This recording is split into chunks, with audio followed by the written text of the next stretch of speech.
Bueno, me presento, yo soy Benjamín, el chico que habló recién está Tadeo, y nosotros vamos a dar la presentación de las ondas, algo así como una introducción, y vamos a mencionar algunas cuestiones importantes en relación a las ondas y presentar algunos conceptos que después otros grupos por ahí van a desarrollar un poquito más. Y bueno, cuando con Tadeo nos pusimos a pensar en por dónde empezar, dijimos, bueno, porque tenemos que empezar por el principio, ¿no? Pero no, dijimos, no vamos a empezar por el origen de las ondas, así como un fenómeno que tiene partes que se dividen en el tiempo, sino dijimos, bueno, empezamos por el origen de la necesidad de estudiar las ondas, ¿no? Es probable que ustedes estén esperando que les diga que estudiar las ondas es importante porque están en todos lados, el sonido, la luz, bla, bla, bla, pero lo cierto es que no es por eso, sino que la necesidad de estudiar las ondas es mucho más estructural. Estudiarlas y comprenderlas es importante porque de alguna manera complementan nuestro entendimiento del comportamiento de todos los cuerpos que nos rodean. Y bueno, ahora van a entender mejor a lo que me refiero. De física 1, es más, desde el práctico 0 de física 1, lo que venimos haciendo es tratar de comprender el mundo que nos rodea, ¿no? Y para hacerlo recurrimos a modelos simplificados de ese mundo, a simplificaciones, las famosas hipótesis simplificativas y demás. Primero trabajamos con la partícula, ese punto minúsculo, adimensional, que concentraba toda la masa de un cuerpo. La partícula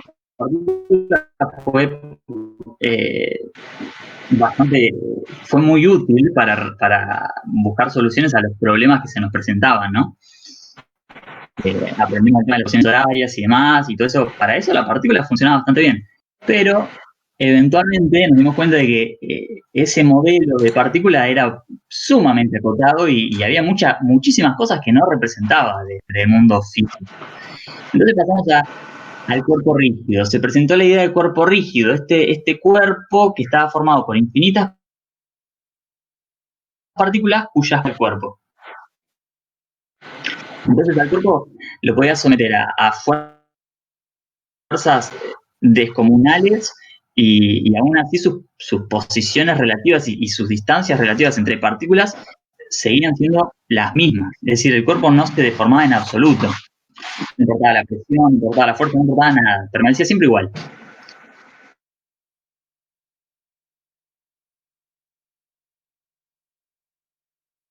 Un cuerpo elástico en equilibrio de deformación. Pero en este punto, lo que empezamos a considerar es la naturaleza compresible de la materia que antes ignorábamos, ¿no? Esto ya se aproxima mucho a lo que es la realidad, ¿no? No es una abstracción como la idea de partícula, no es un modelo tan evidentemente creado, digamos, convenientemente como el cuerpo rígido. Es algo más parecido a un cuerpo real. Pero aún así, estábamos suponiendo que el cuerpo permanecía en equilibrio de formación y se planteaba como una incongruencia ahí evidente, ¿no? Porque el cuerpo estaba en equilibrio y de ese equilibrio pasaba a otro estado de equilibrio, pero sin pasar por un desequilibrio en el medio, estaba siempre en estado de equilibrio, pero aún así cambiaba, era todo como una cosa medio rara. Entonces, en este contexto es que surge la importancia de las ondas y la idea de las ondas. Respondemos a la pregunta inicial de por qué es importante estudiar las ondas, ¿no? Y la razón es que las ondas son una característica intrínseca del comportamiento de los cuerpos reales. Entender las ondas nos permite aproximar mucho más nuestros modelos a la realidad. En la realidad, ¿qué sucede cuando golpeamos un cuerpo? ¿Qué pasa? Si yo agarro una pelota y la golpeo fuerte sobre la superficie, ¿qué va a pasar? Se va a producir una deformación instantánea. Supongamos que el punto donde la golpeo es el punto que ahí está como punto P, ¿no? Si yo golpeo en el punto P, se va a producir una deformación en ese punto en un instante muy breve. Una fuerza muy grande que produjo esa deformación local. Pero la deformación no permanece en las vecindades del punto, sino que esa deformación se propaga por todo el cuerpo. Así que después, pasado un tiempo t, en un instante posterior al golpe, tal vez incluso el punto P volvió a su posición inicial y ahora los puntos que se encuentran desplazados de sus posiciones de inicio son otros puntos, como por ejemplo el punto Q.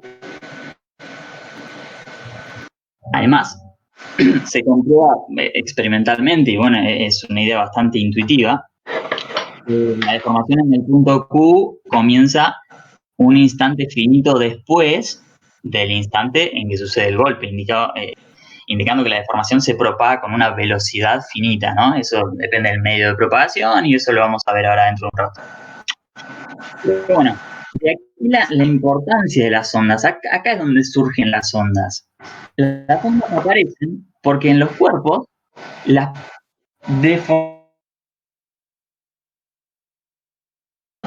los fenómenos ondulatorios son especialmente descriptivos de muchos sucesos de la naturaleza que son muy comunes.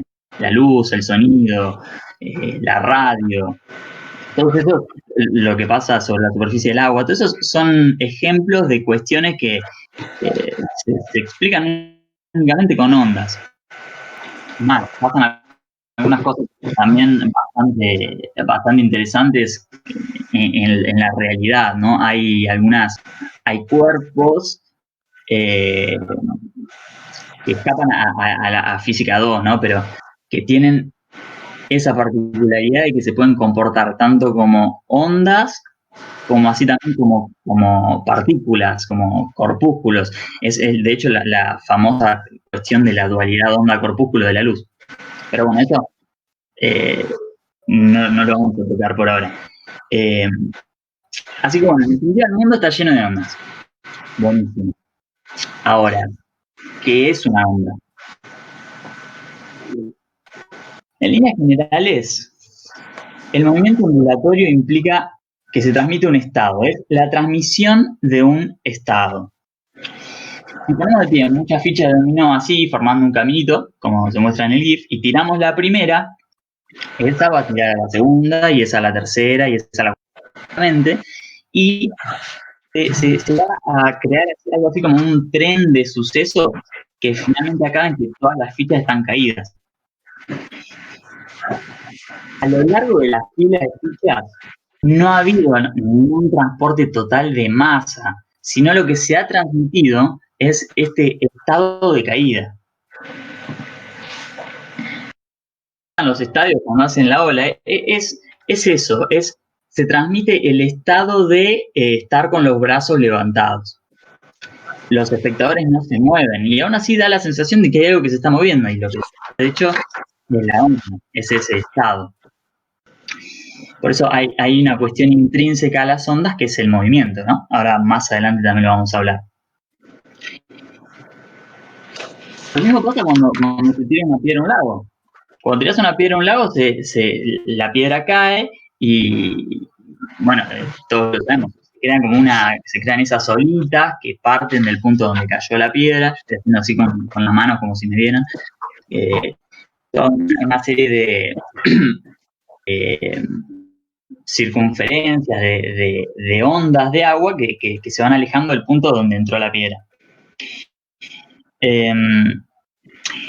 Y lo interesante es que si nosotros dejáramos, por ejemplo, si prestáramos atención a una hojita, por ejemplo, que está flotando ahí cerca de donde entró la piedra, o cualquier cosa que estuviera flotando ahí, lo que vamos a ver es que se mueve, pero una vez que pasó la onda, no hay ningún desplazamiento neto atribuible a la onda.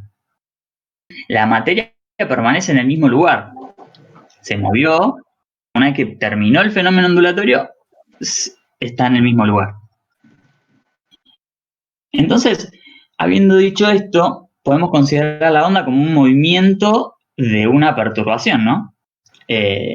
Y, una vez más, menciono la idea del movimiento.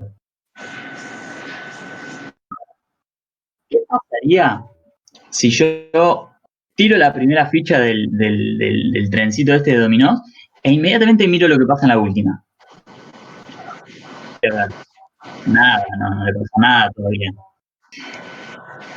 Justamente porque detrás de la idea de movimiento viene la idea de velocidad, de tiempo. El estado de caída tarda en llegar desde la primera ficha a la segunda. De hecho, tarda un tiempo que después vamos a ver, pero depende exclusivamente del medio en el que se propague la onda. Pero volvamos a esta idea del movimiento.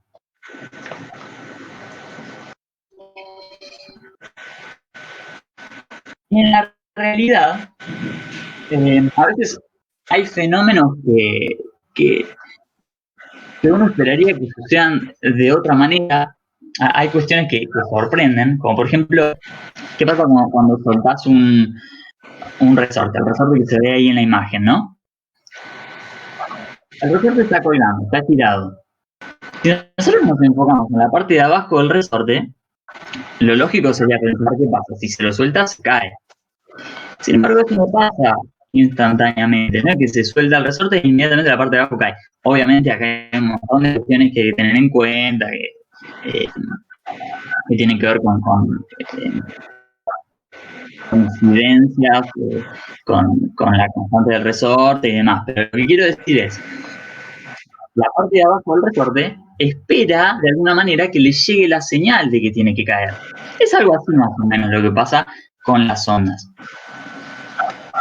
De hecho, el dibujito de la derecha también se ve una pelota de golf golpeando contra una pared a muy alta velocidad. Yo dije que no se desplazaba la materia, entonces el sistema de referencia para analizar las ondas tendría que estar en la pelota, pero lo que quiero que se vea es cómo la parte de atrás de la pelota sigue viajando a la misma velocidad que venía, aun cuando ya la mitad de la pelota impactó contra la pared. Es como si la parte de atrás de la pelota tampoco se enterara de que la pelota ya impactó con la pared. Es esta idea de que las ondas son una señal, ¿no? Que se transmite a lo largo del cuerpo, a lo largo del medio, y eventualmente llega del punto donde la pelota inicialmente golpeó con la pared al último punto. Y ese videíto, ese GIF es muy interesante y porque se puede apreciar como un fenómeno ondulatorio también, ¿no? Más allá del desplazamiento de la pelota y demás, pero se puede ver como un desplazamiento, como un fenómeno así de ondas. Bastante complejo, pero eso es lo que pasa. Entonces, hasta este punto ya vimos qué es una onda. Vimos ejemplos reales de las ideas más importantes en torno a las ondas. Y bueno, la siguiente pregunta lógica es, ¿por qué? Entonces, para responder esta pregunta, vamos a crear este pequeño modelo, ¿no? Hasta ahora sabemos lo que pasa en el mundo real. Bueno, ahora lo vamos a simplificar para el porqué de lo que pasa en el mundo real.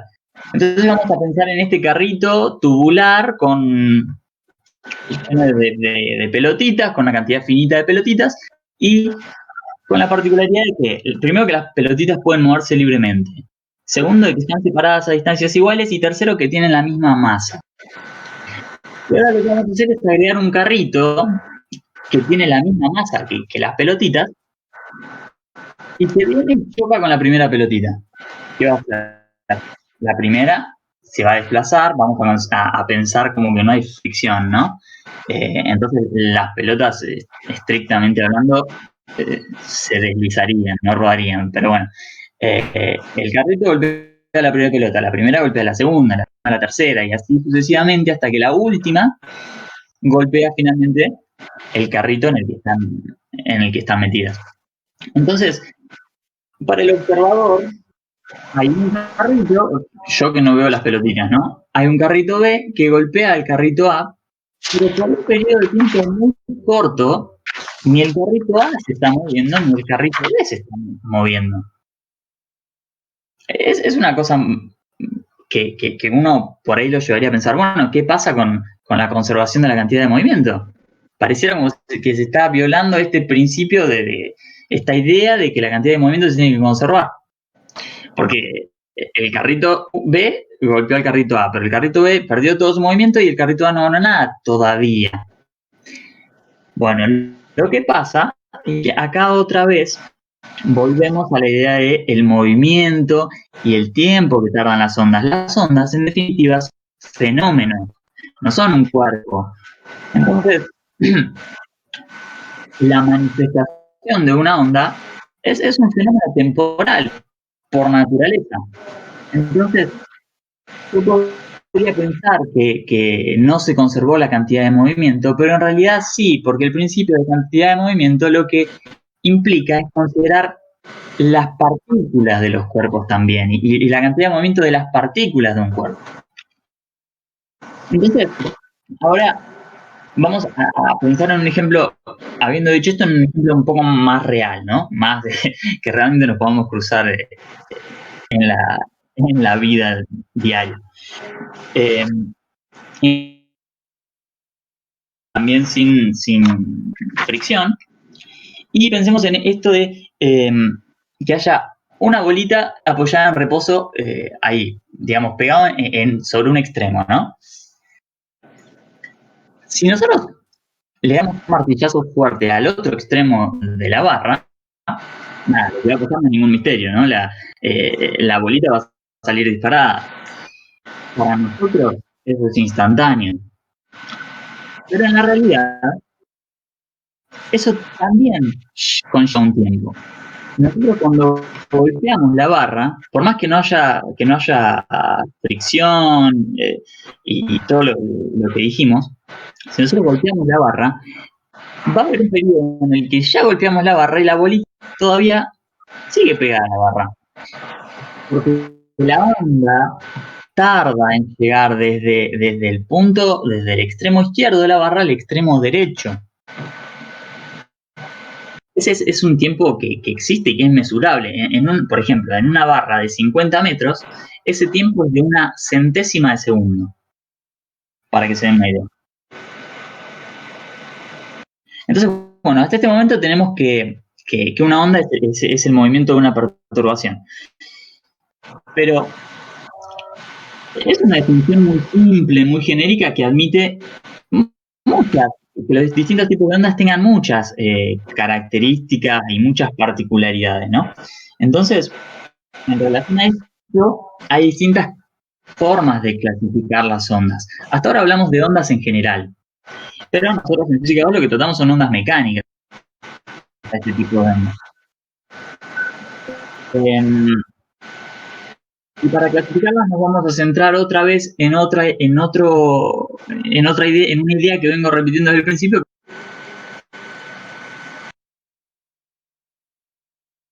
Fundamentalmente, las ondas se pueden clasificar en dos tipos. Es decir, no en dos tipos, según dos clasificaciones, según dos criterios. La dirección y el medio. La dirección, la forma, las dimensiones en las que se mueven y el medio, o concretamente si lo hay o no.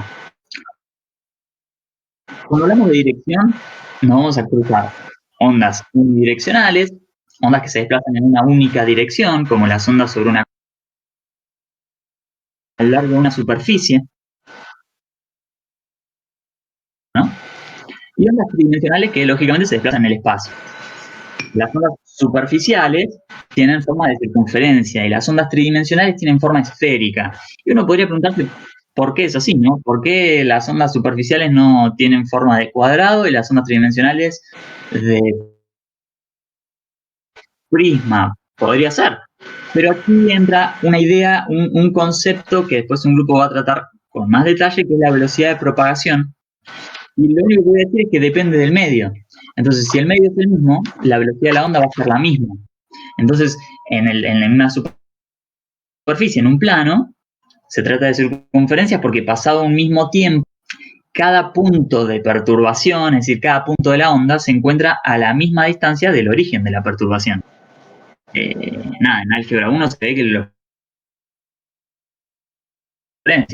es una cuestión bastante intuitiva y bueno, la analogía tridimensional son las esferas. Y cuando se habla del medio, podemos distinguir entre ondas electromagnéticas que necesitan un medio, y entonces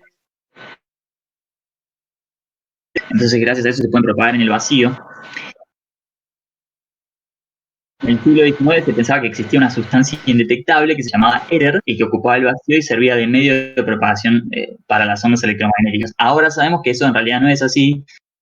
Gracias a las ecuaciones de Maxwell, bueno, describen el comportamiento de los fenómenos electromagnéticos, de los fenómenos ondulatorios electromagnéticos. Y por otro lado están las ondas mecánicas. Y acá sí nos metemos de lleno en el objeto del resto de las presentaciones, ¿no? Las ondas mecánicas son un tipo de ondas que requieren de algunas características particulares. Primero, una fuente de perturbación. Segundo, un medio que pueda ser perturbado. Y tercero, alguna conexión física o mecanismo por medio del cual las partes adyacentes del medio puedan influenciarse una con la otra. Una fuente de perturbación, pues volvemos al ejemplo del lago y la piedrita. Una fuente, la piedra, que genera ahí un desequilibrio, una deformación, un desequilibrio localizado en el punto donde entró la piedra respecto de la superficie del agua, ¿no? Segundo, un medio que pueda ser perturbado, la superficie del agua. Y tercero, alguna conexión o mecanismo entre las partículas del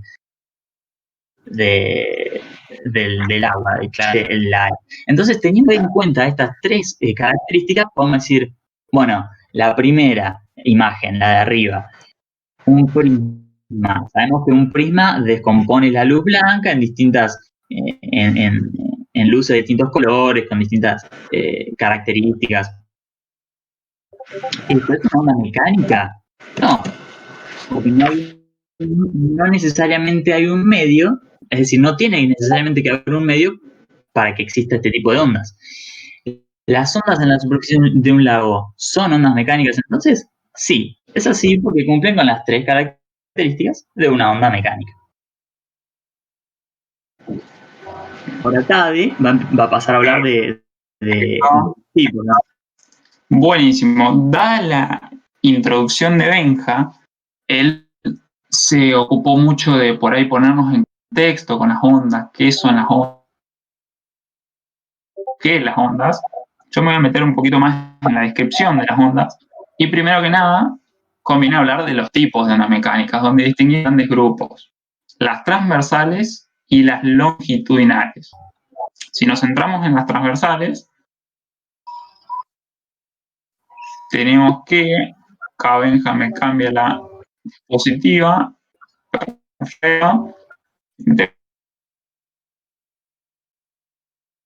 bueno, dicho de otra manera, siempre perpendicular a la dirección hacia donde va la onda.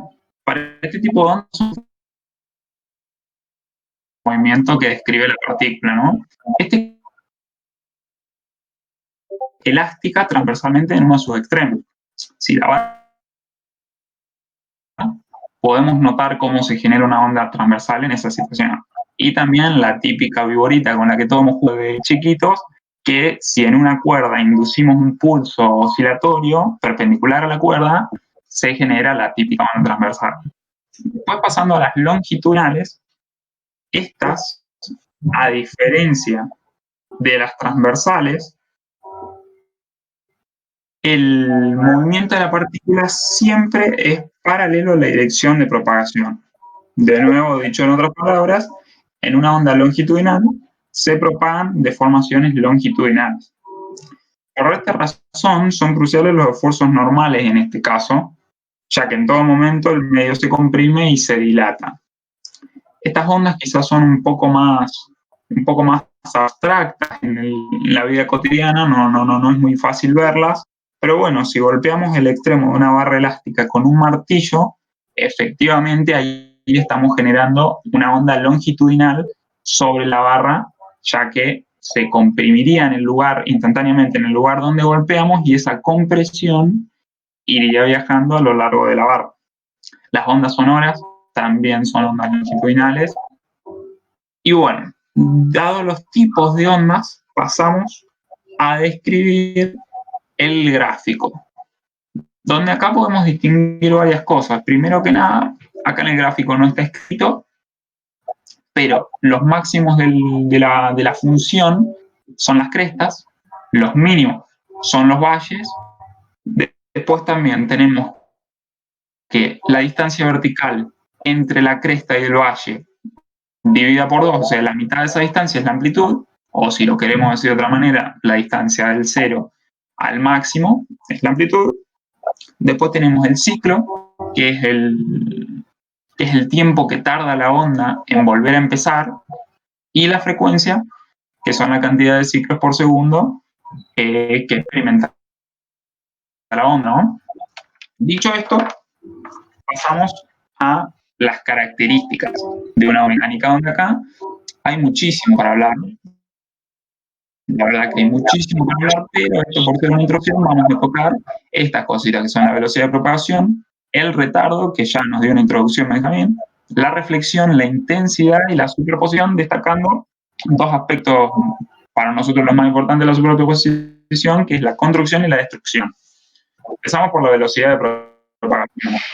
¿Qué es la velocidad en la cual viajan las señales o pulsos a través del medio material? Estas dependen de dos cosas.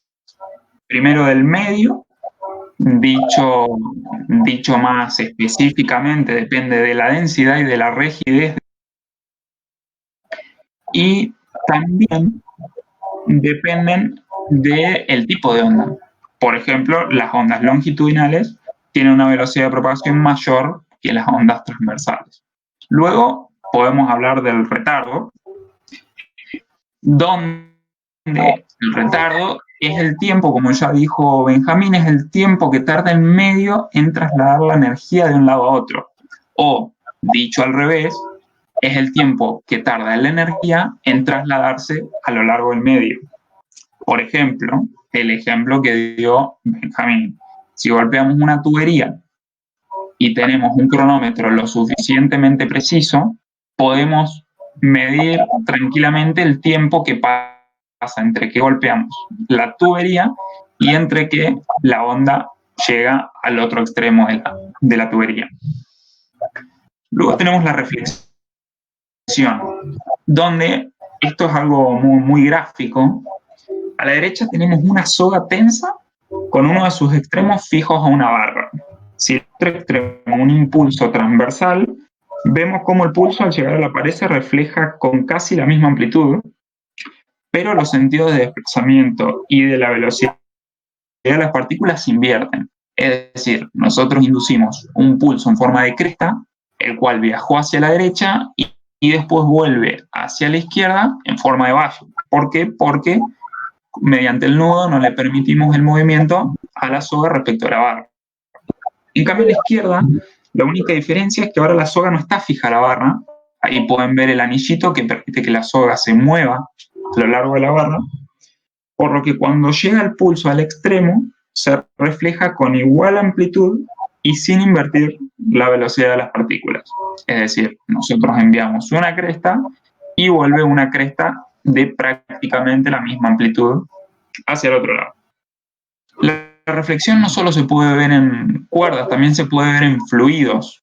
Por ejemplo, si nosotros inducimos una onda en un fluido y ese fluido experimenta un cambio de densidad, ahí también podemos ver una reflexión y nada.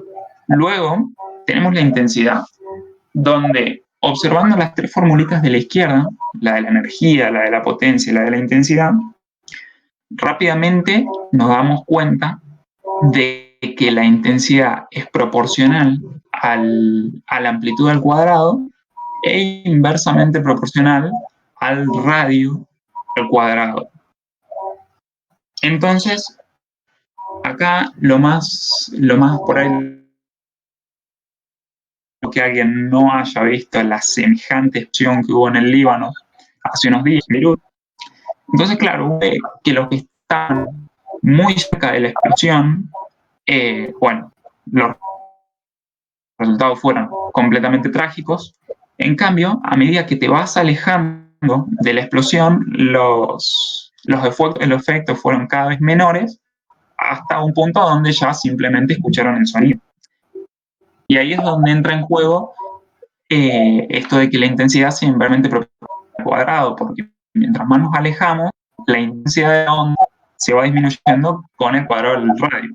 Esto se da básicamente porque la onda se se desparraman en esferas, y a medida que la esfera se va alejando y se va volviendo más y más grande, aumentan. Por tanto, la misma energía que trae la onda ahora se tiene que dividir en un área más grande. Dicho lo de la intensidad, pasamos a la superposición y empezamos por la conducción, que se da cuando dos ondas se combinan formando una onda de amplitud mayor, como vemos acá en el GIF. Acá en la imagen vemos cómo se envían dos pulsos idénticos, ambos son crestas, a lo largo de una soga, uno en cada extremo, obviamente. Luego, al juntarse, se combinan para formar una sola cresta. Entonces, el fenómeno de construcción es básicamente esto. Se juntan dos ondas que dan las condiciones para que formen una onda de amplitud mayor. En cambio, ahora pasamos a la destrucción. El fenómeno es bastante parecido, es decir, es la combinación de dos ondas, pero ahora el resultado es otro, porque se da cuando dos ondas se combinan formando una onda, o incluso cancelarse completamente si se dan las condiciones. Acá en la imagen vemos cómo se envían dos pulsos de igual amplitud, pero ahora son una cresta y un valle. Entonces, cuando se juntan en el medio, logran cancelarse, dando la impresión para un determinado tiempo que la onda desapareció, que es de hecho lo que vemos ahí en este tiempo en el medio, que la soga está completamente, para un determinado tiempo, completamente plana. Esto de destrucción, de superposición y en particular destrucción, es algo que se ve, que muchos lo vivimos todos los días con la cancelación de sonido de los auriculares. ¿Qué pasa? Nosotros con el sonido ambiental que tenemos, ya sea de la calle, colectivo, lo que sea, están viajando desde el exterior a nuestro oído ondas todo el tiempo. Entonces el auricular nuestro lo que se encarga es de captar esa completamente inversa que sea capaz de cancelar, o bueno, por lo menos en una gran parte, a la onda que viene de afuera, y entonces nosotros no la escuchamos a la onda que viene del ambiente. Así que nada, eso sería lo de superposición. Expresión matemática. En este tema, porque después el grupo que sigue justamente va a hablar de la descripción. Por ahí lo que está bueno destacar o ver de esta ecuación es que tiene términos que dependen del tiempo y otros que dependen del desplazamiento en el espacio. Entonces, así se da una idea de cómo las ondas son justamente un fenómeno, algo que transcurre en el tiempo, que si yo saco una foto, le puedo sacar una foto a una onda, pero en la foto nada me dice que es una onda. Si yo, para darme cuenta que es una onda, tengo que ver una serie de fotos, tengo que ver el desplazamiento y eso lleva un tiempo. Entonces, es evidente eso en la descripción matemática de las ondas. Ahora el grupo que sigue lo va a tratar con mucho mejor que nosotros, pero bueno, la idea era esta, decir eso. Bueno, así que bueno, acá terminaría nuestra introducción. Espero que hayan entendido, espero que todos los conceptos que tocamos levemente hayan quedado bien.